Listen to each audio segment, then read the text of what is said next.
But I'm so excited for this next panel of speakers. We have some great ladies lined up to talk to you about exposing the darkness. You know, it's often fun to do the nice, positive stuff, but we also have to go out there and expose the darkness. We have to show our country what abortion really is. We have to show our communities. So our first speaker is going to be Lauren Muzica. Lauren worked for many years at 40 Days for Life. Now she started a new organization called Sidewalk Advocates for Life. And I love what they do because they train you how to be on the sidewalks, you know, how to be in front of the abortion facilities. And I have to admit, I don't like going in front of abortion facilities. It gets me a little queasy. I have a stomachache because I know what is happening inside. I know lives are being ended. Women are being wounded forever. But it's so important that we get out in front of the sidewalks, especially young people. Because I mentioned earlier this morning, when young people talk about abortion, people listen. And often if you're out in the sidewalks praying, counseling women, they kind of expect the old white guy out there, but they don't expect you. And that causes them to stop and think of, why is someone my age out here at 7 in the morning on a Saturday? So we're going to have Lauren come out and talk about her work at Sidewalk Advocates for Life. Then we're going to have Catherine Foster from Lions Defending Freedom, an awesome pro-life attorney. And she's going to talk about your rights. What are your rights in front of an abortion facility? Because sometimes the police aren't fully briefed on what your rights are. And so you have to be that nice person who says, "Excuse me, officer, it's my constitutional right to be out here. Do I need to call your superior?" And I've had to do that a few times. They tend not to like it too much. The nicer you are, the better it usually results in, because they can't arrest you. But Catherine's going to talk about that. We had a little program change. Troy Newman is not going to be speaking today. He had to cancel at the last minute, so I'm so sorry. But we'll do his best. We'll put him in the hallway next year and make him wear a sign. I canceled on Kristen Hawkins. I'm being punished. And we'll put him out in the hallway next year. All right, so without further ado, Lauren Muzica.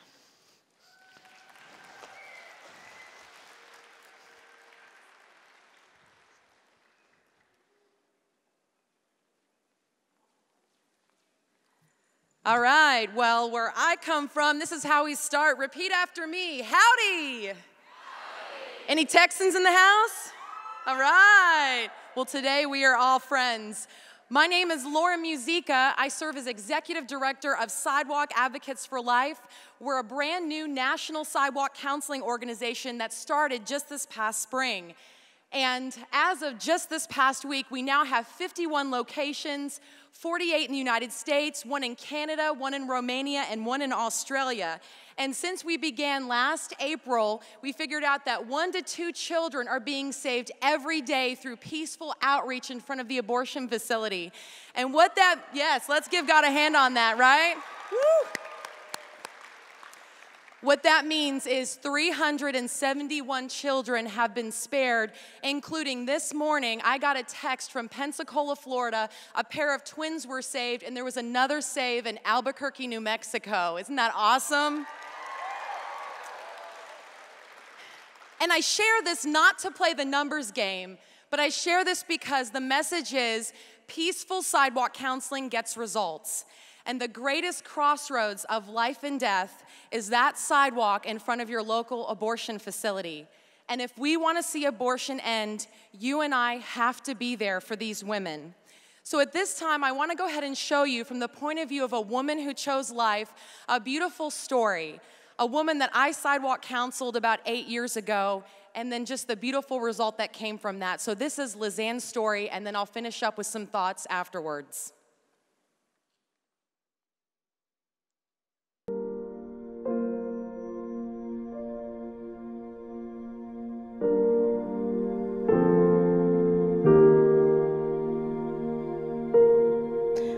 I was in the 11th grade in high school, very into high school, and finding out that I was pregnant at the age of 17 was really hard.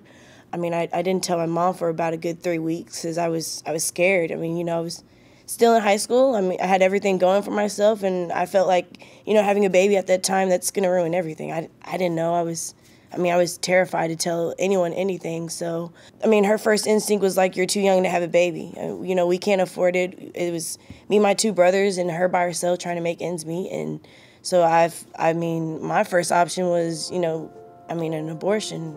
I still remember going to the Rue Street abortion facility that one morning in the summer of 2006 when I was a full-time sidewalk counselor. We scheduled an appointment for an abortion. My mom and I got in the car. You know, we went down to Dallas and we pulled up to the abortion clinic. But the access there was really tough with women, and I remember the atmosphere being so different. Out of nowhere, I mean, we started praying. We were like, God, we don't know which way to take. Do we yes or or just show us a sign? And right whenever I remember we prayed to God and we were like, God, show us a sign. A sidewalk counselor walks up. I remember walking up to this car where the grandmother of this child was driving, so the mother of this young girl. This young girl was in the passenger seat, 17 years old, scared as all get out. I guess your first feeling is, oh, here comes somebody trying to tell me what to do. And usually, I mean, you see this stuff all the time because, I mean, like driving in Dallas, you'll see like the abortion clinics and there's people out there. And half the time it looks like harassment because they're like, oh my God, don't do this to yourself. And it's like you hear it over and over and over and it's kind of like, okay, whatever, I'm going to do what I want. And I still remember approaching the car and doing kind of that universal roll down your window sign and leaning in and saying, hi, my name is Lauren. I want to let you know that we love you, we've been praying for you, and we've got real help for you today. I really don't know what's going on with you guys, but there's hope. Just, I guess, hearing that word hope, I think that's what anyone in the world's looking for if they're going through things like that. It's like, where can I find salvation in this? Someone come save me from this. I mean, just every word that she said, it was just like God himself just coming to speak peace into our lives. And I remember them sharing a little bit about their story. I asked them, what brings you here today? What's going on? And, they were just deer in headlights. She was scared. She was hormonal. She didn't know what to do. Only 17. I mean, how are you going to make ends meet? You don't have a job. You don't have a car. Do you have a place to live? And she said, yes. And I said, do you have a car? And she said, no. And I said, but Mom does, right? And she said, yes. Slowly, she began to put the pieces together. I said, you have more things than a lot of women who decide to have their babies. I found out later that young mom had so much going on in her family. They barely had anything. They were trying to make ends meet. But I remember at one point, after just helping them put the pieces together to show them how indeed they could do this and all of the resources at the local pregnancy center that was just right next door to that abortion facility, at one point she jumped out of the car, threw her arms around my neck and said, okay, let's go get a sonogram. I remember they let me see the sonogram, and that right there just opened my eyes to be like, wait a minute, like there's a life inside of you. I thought to myself, no kidding, at that moment, I bet she's having a girl. And I found out later that Christmas, just a day after Christmas Day, that Jayla was born. Having my daughter's, like, it was a life changer. This past spring, I had the privilege of reconnecting with that young mother and actually meeting Jayla in person, and I'll never forget it. Now she's 7 and she is just joy. Like, I could cry right now, to be honest, because she's so special. And I remember when we spent that first time together that Jayla would ask to hold my hand or sit in my lap, or she'd ask for a hug, and I thought, is there anything better than this? She's very special. Sorry, guys.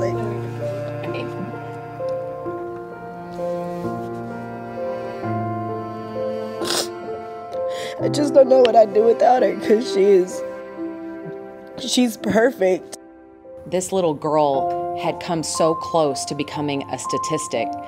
So many times I've had this scenario run through my mind. What if Jayla wasn't here? What if her mom had never gotten to experience this precious little girl?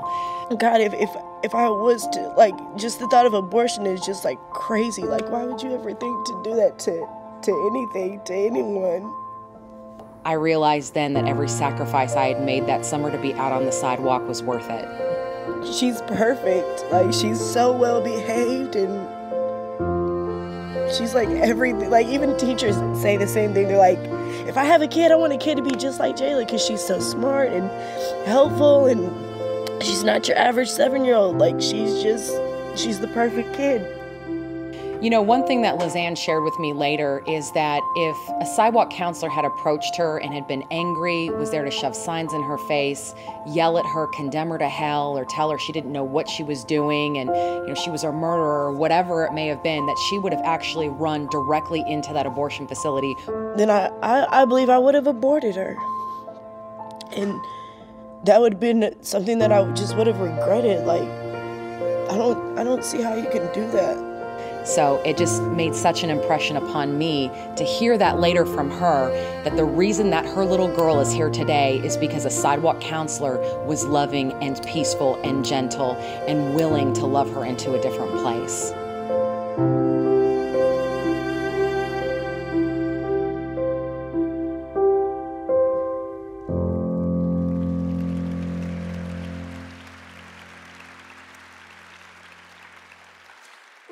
I've seen that video a million times. It still makes me cry. The main message that I want you to know today, once again, is that peaceful sidewalk counseling works and that we have to be there. And you know, sometimes we psych ourselves out. We say, oh my gosh, I don't know if I could do this. Like, everything's hanging on my shoulders when I approach a woman. But really, there's no perfect sidewalk counselor. Whether you're a guy or a girl, whatever stage of life you're at, you can offer those loving alternatives to people in your local communities and really make an impact and really scare the abortion facility. Our friend Troy Newman of Operation Rescue says, for 40 years, we focused on overturning Roe v. Wade in Washington, D.C., but the baby saved by a sidewalk counselor today has overturned Roe. When we run abortionists out of clinics, we overturn Roe. When we close a clinic, we save babies, and Roe is overturned. So Roe v. Wade ends for that mother in that moment when you give her a life-affirming alternative. If you help that mother, if you fill her needs, then the idea is that baby will come right along with her, because we cannot separate the mother and the child. And when you help enough mothers, you eliminate demand and you slowly eliminate abortion in your local community. You know, former Planned Parenthood director Abby Johnson has said that when there's one person out in front of that facility in a spirit of peace, prayer, and love, that she has seen up to a 75% cancellation rate. Isn't that amazing? You can make a huge difference. So what I want to leave with you in closing is a simple 5-point method for eliminating demand and ending abortion in your local community. A 5-point method that will help you to effectively reach out to women in love and offer them a different way, a way to have their child. So number 1, okay, and we've got these wonderful cheat sheet little cards available at our table, the Sidewalk Advocates for Life table. So if you don't remember all this or you don't have a chance to write it down, don't worry. We're going to give this to you, and you can stick it in your back pocket. So stop by the table if you want one. So number 1, you're going to smile and greet and love. Hi, my name is Lauren. I want to let you know that there's real help and hope for you today. We've got so much help available. We'd love to help you out. Something simple like that. And what's important here is to smile, to be approachable, to be somebody that you would want to talk to if you were in crisis. And think about what you're wearing. You know, in my old college town, there was this guy who used to dress up like the Grim Reaper, right? And none of us ever stopped to think, if I was in crisis, would I run up to the fence and pour my heart out to the Grim Reaper, right? It's really something to think about. Be a person, not a protester. So put the signs down. If you want to have a pregnancy help sign, that's great. But prop it up on a literature box or put it off to the side so that your hands are free to offer life-saving literature. Number 2, you're going to give literature and explain the help. And don't, in a timid fashion, walk up to somebody and say, will you take this? Okay, not effective, right? Walk up to someone and say, this is for you. And as you put your hand out, their natural instinct is to take the literature, right? And say, you know, we've got so much help for you today. And then start letting them know what's available at the local pregnancy center. And you know, you can't offer that if you don't know what's available at the local pregnancy center. So get to know your PRC, know the services that they offer, and be ready to offer an alternative. Number 3, you're going to ask and listen. What brings you here today? You know, what is it? Is it rent? Is it groceries? Is it food? We can help you with so much. Listen, empathize, put yourself in her shoes, right? The idea is that if you start to take her moral inventory, she's gonna shut down on you and hear nothing that you have to say. You and I are imperfect people reaching out to other imperfect people. And if she senses that you're judging her, she's not going to hear any words that come out of your mouth. But if you are kind and thoughtful and loving, all of a sudden, she's willing to consider what you have to say. Number 4, solve the perceived problem. I'll give you a quick example. It was 4 years ago yesterday that I was talking to a young woman. I knelt down by the car and I said, "What's going on?"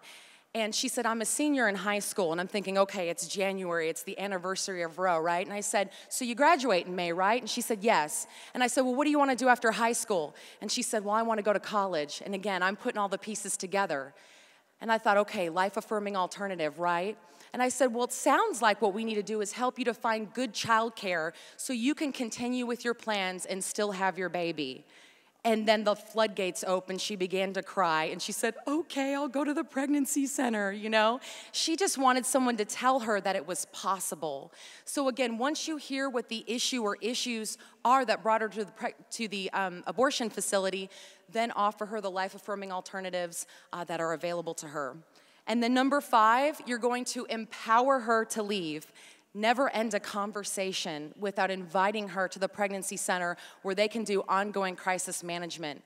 Lizanne, the story that you just witnessed, that woman jumped out of the car, threw her arms around my neck and said, "Okay, I'm gonna choose life," right? And I thought, boy, this is a done deal. But I still got her to the pregnancy center because the risk is she'll go back home to all of the pressures that brought her to the abortion facility in the first place. So you wanna make sure to get her to the pregnancy center if possible. And if you remember nothing else that I say today, I want you to remember this little formula: mom, baby, God. Counsel from the perspective of a woman in crisis. Sometimes we want to go, "But don't you believe it's a baby? Your baby's 8 weeks, and oh my goodness, you can't do this," right? I have done that before, and the girl has run the other direction into the abortion facility away from me, right? Counsel from her perspective. Let her know that you care about her first and her situation. Then she'll hear what you have to say about the baby. Then she'll hear what you have to say about God.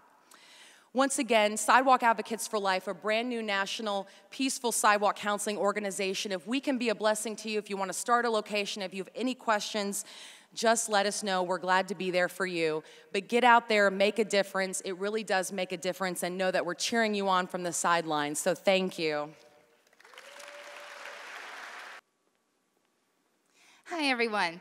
So this morning, David Hacker took a selfie with you all, and I am so excited to be here today. I've got to do one, too. So if everyone could smile. Thank you so much. Okay, well, we are all here today to take a stand for life, and I hope you all took a stand for life by marching yesterday, too. I know I was there with my 3 youngest children, including a 3-week-old, and we took a lot of snack breaks. So when we're talking about your rights in the community, we're talking about sidewalk counseling, picketing, parades, leafleting, counter-protests, and more. Generally, you have a right to be on a public sidewalk for counseling or protesting. Sidewalks are traditional public fora protected by the First Amendment, and generally, people are permitted to carry signs, talk to other individuals in public, and distribute literature to interested individuals on a public sidewalk. But the key thing to remember here is that this is an area that is so defined by local law. So we strongly encourage you to research your local law, make a list of local laws, and just make sure you stay current. But there are some things that you need to know no matter what state you're in. On sidewalk counseling, as we all know, sidewalk counseling is engaging in one-on-one communications and distribution of literature outside abortion clinics to abortion-vulnerable women and anyone else entering the abortion facility. Sidewalk counselors are typically there to talk to people who are considering an abortion, to give them information and resources and offer prayer and alternatives. Now, the First Amendment protects your ability to speak to these women and anyone outside the abortion clinic.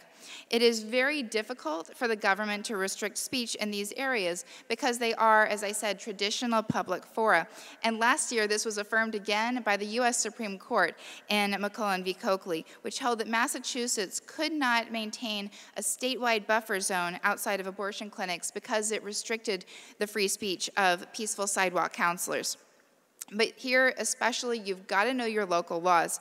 You need to know the trespassing laws. Trespassing is any physical intrusion on the property. It can involve even cutting across the land, and it could even include anything that you have that goes onto the property. So if the wind picks up your sign and blows it on the property, that's a real area of concern. Do your best to keep control of your signs, your leaflets, and make sure you don't go on the property for any reason.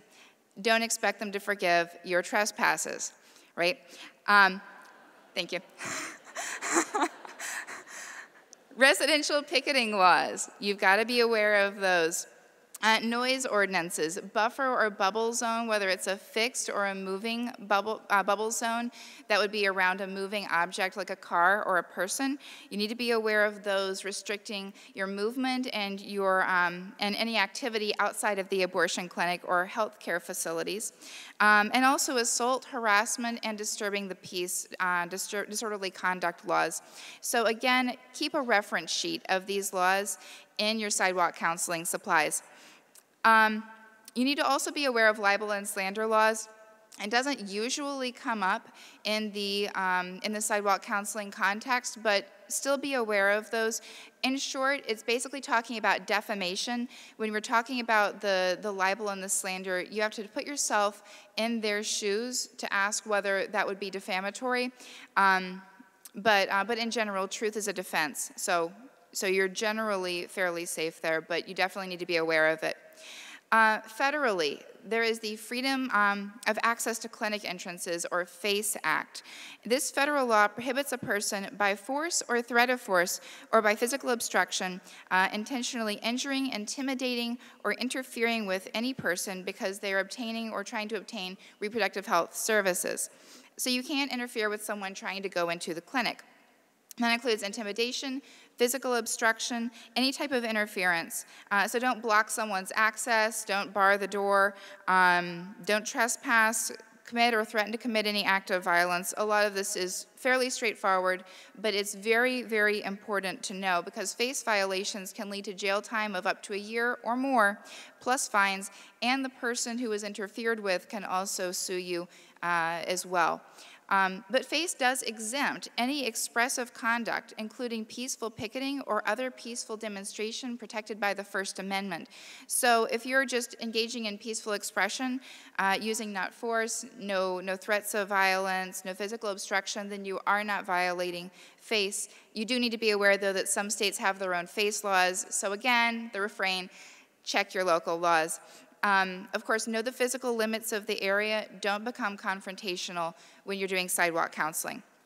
When it comes to picketing, you can peacefully picket or demonstrate outside of a clinic, local, state government, etc., on public property. And the First Amendment does protect that activity. Just make sure that you remain on the public property when you're doing picketing, like on a public sidewalk. Don't obstruct the sidewalk and make sure that pedestrians can pass. And check the local laws for noise ordinances. A lot of times there's restrictions on location, time, different things like that that could trip you up if you aren't aware of it. For example, there might be some sort of ordinance saying that there's no amplified equipment, like no bullhorns before 7:30 in the morning. You're probably more aware of that in the lawnmower context, but it also applies here. Parades are a great idea. You can do a parade, organize a parade to raise awareness of life issues, and you generally need a permit for that from the locality that's organizing the parade. So if it's a city or a town or what have you. Generally, it's pretty easy to get the permit, but just check with your city or your town. Make sure that they're issuing them consistently, and make sure that they're not discriminating against a pro-life parade based on the pro-life viewpoint. For example, if they're issuing a parade permit to a pro-abortion group, but not to a pro-life group. When it comes to leafleting, you can pass out leaflets in your local community about abortion, life issues, local elections, abortion laws, anything like that. You can also leaflet outside of abortion facilities, abortion-related events, the government, and so on. You do need to check local ordinances again to make sure that there are no restrictions or what restrictions there are on residential leafleting. A lot of times there's prohibitions on leafleting at certain times of the day, different things like that. Make sure that the restrictions, again, are applied consistently and that they're not letting pro-abortion groups leaflet and not pro-life groups. And if you're leafleting on public property, which is very protected by the First Amendment, again, make sure that you're not obstructing pedestrians. If a pro-abortion group is having a protest or any kind of event, you absolutely can organize a counter-protest. But if the original protest has reserved an area, just make sure that you don't cross over into that. Just make sure that you have your counter-protest anywhere that the First Amendment activities are protected and where pedestrians are permitted, like on the public sidewalk. So many other activities you can engage in. There's sidewalk chalking, and so for things like pro-life sidewalk chalk day, check your local ordinances. There's 40 Days for Life, volunteering at local pregnancy resource centers, so many different options of ways that you can get involved. So just to recap and give you a few tips, make sure that you follow the directions of police officers. Even if it seems like what they're telling you to do is violating your constitutional rights, even if it seems like it's not really adhering to the law, there's no need to violate an unconstitutional law and potentially face fines or jail time in order to challenge it. Don't touch anyone else for any reason. Don't yell. Generally, you have a right to be on a public sidewalk for counseling and protesting, but there may be time, place, and manner restrictions. Don't go onto the abortion facility's property for any reason, because that could be trespass. And make sure that you don't have your materials blowing onto the property. Contact law enforcement if you need it. To determine federal and state law and local ordinances, check online. Check with your city or town, and you can also check with law enforcement. Document everything, especially if something starts to go wrong, if you have a confrontation with a woman, with the abortionist or clinic staff, or with the police. Document, document, document. Remember, you do not need to violate the law or get arrested in order to challenge an ordinance or the law is unconstitutional. And be courageous. Be aware of, but don't be intimidated by the laws. If you encounter any issues when you're engaging in expressive activities, if you have questions before you do something, or if you get any pushback from the police, please feel free to contact Alliance Defending Freedom. Our booth is right out there, and we are online at alliancedefendingfreedom.org. Thanks so much.